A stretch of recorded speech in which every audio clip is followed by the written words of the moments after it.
शुरुआत सबसे पहले सियासी खबर के साथ करते हैं क्योंकि आज बीजेपी का प्रशिक्षण शिविर शुरू होने जा रहा है। 3 दिवसीय पाठशाला जिसकी शुरुआत आज से होगी। प्रशिक्षण शिविर मैनपाट में होगा। शुरुआत होगी राष्ट्रीय अध्यक्ष जेपी नड्डा के संबोधन के साथ। आपको बता दें कि मैनपाट में 3 दिनों तक बीजेपी का प्रशिक्षण शिविर चलेगा। दोपहर 2 बजे शिविर का शुभारंभ होने वाला है। बीजेपी के राष्ट्रीय अध्यक्ष जेपी नड्डा उद्घाटन सत्र को संबोधित करेंगे। 12 सत्रों में बीजेपी की नीति पर चर्चा की जाएगी।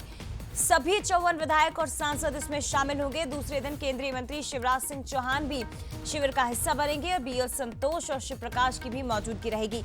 समापन सत्र में केंद्रीय गृह मंत्री अमित शाह शामिल होने वाले हैं। तो संगठनात्मक मजबूती पर ये संबोधन रहेगा। संगठनात्मक मजबूती शिविर का उद्देश्य है।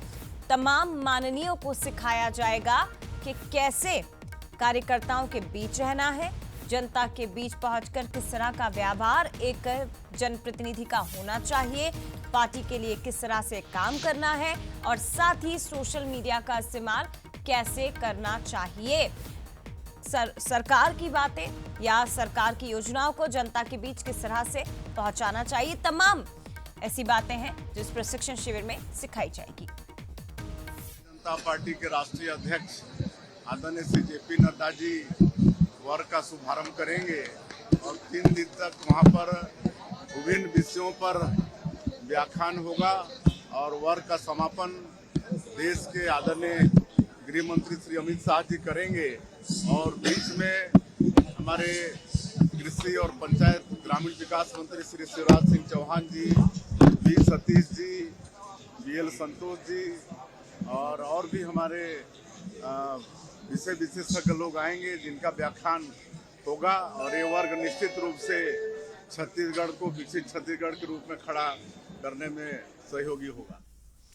तो मध्य प्रदेश के बाद अब छत्तीसगढ़ में होने जा रहा है बीजेपी का प्रशिक्षण शिविर। किस तरह की तैयारियां हैं, कार्यकर्ताओं में कितना उत्साह है, समझने की कोशिश करेंगे। सीधे कार्यक्रम स्थल आपको लेकर चलते हैं मैनपाट। हमारे साथ इस वक्त ब्यूरो चीफ गौरव जुड़ गए हैं। गौरव, आप इस वक्त उस जगह पर मौजूद हैं जहां बीजेपी की ये पाठशाला अगले 3 दिन चलने वाली है।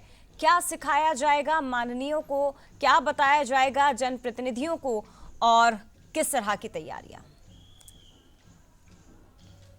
जी बिल्कुल, देखिए मैनपाट की यदि मैं बात करूं तो मैनपाट को छत्तीसगढ़ का शिमला कहा जाता है और शिमला में ही बीजेपी की 3 दिवसीय प्रशिक्षण शिविर होने वाला है, या ये कहें कि सांसद विधायकों की क्लास यहां पर लगने वाली है। और इस क्लास में बीजेपी के रीति नीति और बीजेपी के कार्यों के को लेकर जो विधायक और सांसद हैं उन्हें जानकारी दी जाएगी। 12 सत्रों में ये पूरा कार्यक्रम होगा। और अभी यदि मैं बताऊँ तो मैं अंबिकापुर में हूँ क्योंकि मुख्यमंत्री कुछ देर पहले ही अंबिकापुर पहुँचे हैं और इसी विश्राम गृह में वो अभी 11 बजे तक यहाँ रहेंगे, 11:15 बजे तक। और यहाँ से वो सीधे दरिमा माँ महामाया एयरपोर्ट जो है वहाँ पहुँचेंगे। 12:15 बजे जेपी नड्डा एयरपोर्ट पहुँचेंगे और सीधे एयरपोर्ट से ही हेलीकॉप्टर से मैनपाट जाने की तैयारी है। हम बात इस पूरे कार्यक्रम की करें तो मैनपाट में तैयारियां पूरी हो गई है। वहाँ पर जहाँ पर सत्र होना है वो जगह सजकर तैयार हो गया है।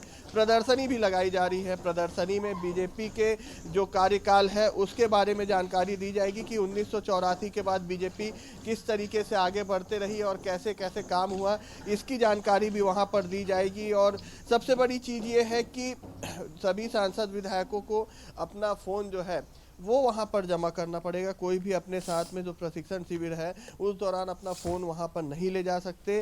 पूरी तरीके से इन हाउस ये जो पूरी कार्यक्रम है वो होगा। दोपहर 2 बजे जेपी नड्डा इस प्रशिक्षण शिविर का उद्घाटन करेंगे और उसके बाद से विधिवत जो प्रशिक्षण है वो शुरू हो जाएगा। 3 दिनों तक का ये कार्यक्रम है। कल की यदि हम बात करें तो कल शिवराज सिंह चौहान के आने की जानकारी है, वो एक सत्र लेंगे और इस सत्र में वो पार्टी से जुड़ी जानकारियां देते नजर आएंगे। साथ ही में संगठन के बड़े नेता जैसे बीएल संतोष, उनके साथ ही साथ शिव प्रकाश और खुद पूर्व मुख्यमंत्री रमन सिंह और साथ ही साथ छत्तीसगढ़ के भी मुख्यमंत्री इस सत्र में अपना अपना एक जो क्लास है वो देते नजर आएंगे, जानकारी देंगे और बताएंगे कि किस तरीके से काम होना है। और इन सभी के बीच में एक आपातकाल का विषय भी जो है इस 12 सत्रों में में से एक रहेगा। आपातकाल के बारे में जानकारी दी जाएगी कि किस तरीके से आपातकाल लगाया गया, कैसे बीजेपी के बड़े नेताओं को जो है वो जेल में डाला गया, मीडिया की जो छूट थी उसको कैसे उस पर रोक लगाई गई। तो पूरा इस तरीके से ये पूरा सिनेरियो तैयार किया गया है। और मेन पार्ट की यदि हम बात करें तो कार्यक्रम स्थल के ही पास में पीडब्ल्यूडी का रेस्ट हाउस है, उसका उद्घाटन मुख्यमंत्री करेंगे और उसी रेस्ट हाउस में 3 दिनों तक वो मुख्यमंत्री निवास के रूप में जाना जाएगा। वहां पर मुख्यमंत्री 3 दिन तक रहेंगे और उसके पास में ही लगे 2 अन्य रिसोर्ट में सांसद और विधायकों को रुकाया गया है। मतलब कुल मिलाकर ये कहा जा सकता है कि तैयारियां पूरी है और बस अब इंतजार है तो कार्यक्रम के शुरू होने का। हालांकि मीडिया को इस पूरे 3 दिन के प्रशिक्षण शिविर में से जो है दूर रखा जाएगा। किसी भी तरीके से जो विधायक सांसद है उन्हें मीडिया से बातचीत करने के लिए भी मनाही की गई है। और इसका सबसे बड़ा उदाहरण ये है कि जब प्रशिक्षण चलते रहेगा उस दौरान किसी भी नेता को अपना मोबाइल साथ में रखने की जरूरत नहीं है। और कल हमारी चर्चा हो रही थी तो उस दिन दौरान तो ये भी कहा गया कि हो संभवतः वहां पर उस एरिया में बीएसएनएल और जो जियो इसका नेटवर्क भी बंद करा दिया जाए। ऐसी भी बातचीत हो रही थी कि किसी भी तरीके से जानकारी इन हाउस से बाहर ना हो। सुरक्षा व्यवस्था के पुख्ता इंतजाम है। 3 एसएसपी, 3 एसपी और उसके साथ ही साथ राजपत्रित अधिकारी अंबिकापुर से लेकर मैन पार्ट में अपनी जिम्मेदारी संभाल रहे हैं। 700 से अधिक जवान हैं जो पूरी व्यवस्था में लगे हुए हैं ताकि किसी भी तरीके लेकिन से गौरव, ये जरा जानकारी थोड़ी सी स्पष्ट करिए, क्योंकि मध्य प्रदेश में भी बीजेपी का प्रशिक्षण शिविर हुआ और उस शिविर में ऐसे कोई भी प्रोटोकॉल नहीं थे कि मीडिया उसमें नहीं जा सकता या प्रशिक्षण शिविर से बाहर निकलकर कोई भी जनप्रतिनिधि मीडिया से बातचीत नहीं कर सकते। तो फिर छत्तीसगढ़ में अलग से गाइडलाइंस क्यों हैं? इतना सस्पेंस क्यों रखा जा रहा है पाठशाला को लेकर?